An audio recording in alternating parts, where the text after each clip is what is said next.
So I had an interesting conversation with a senior government official in China when I was writing my first book, Powerful, Different, Equal. And I made the observation that most people think of China as not being a democracy, whereas the US is regarded as the most enduring and established democracy. And it was very interesting because he corrected me and he said, Pete, we actually are a democracy, but we have a different definition of democracy.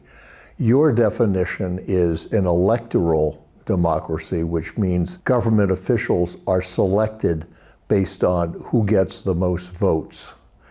Our definition of democracy is a government that's responsive to the people. And I thought it was a very interesting distinction. So if you say, well, what is it that actually means listening to the people? I think certainly if you go back to reform and opening up, I'd say prosperity is number one.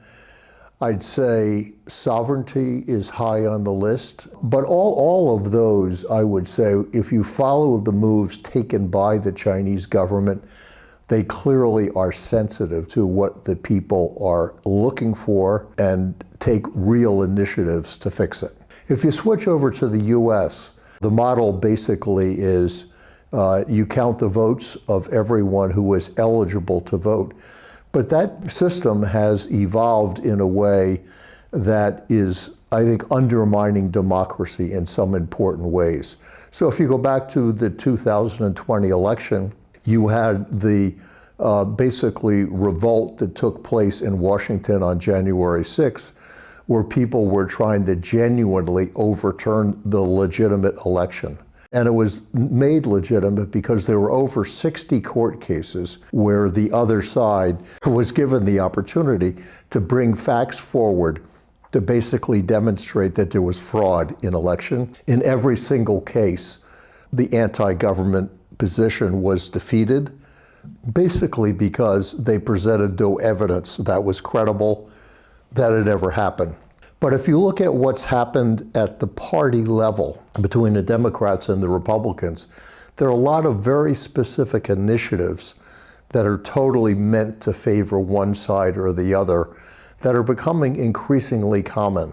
As an example, we have something in the US called gerrymandering, and that gives the state government the right to redraw district lines in terms of how you tally the votes for electing people to Congress and also to the state houses. And so what happens is if the Republicans are in charge, they basically draw the districts in a way where the other side, the Democrats, capture almost all of the votes in that district, but the Republicans are able to capture only 5% more than the Democrats in the other districts.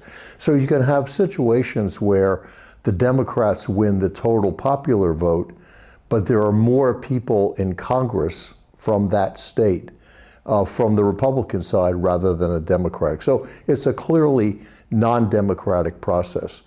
The other thing that we've seen is the rules for voting are changed. So you have voting stations that are opened in areas that favor one party but not the other. So you could see that if the Democrats have a strong support from the black vote, the Republicans will try to make it difficult by not opening polling stations in black communities. So if you add up all the things that are done in the name of basically trying to tilt the election in one direction or another, the net result is they're substantial. You know, I personally feel that if the ultimate test of democracy is serving the people, the Chinese model is actually more directly doing that, and the government has been more responsive on that dimension.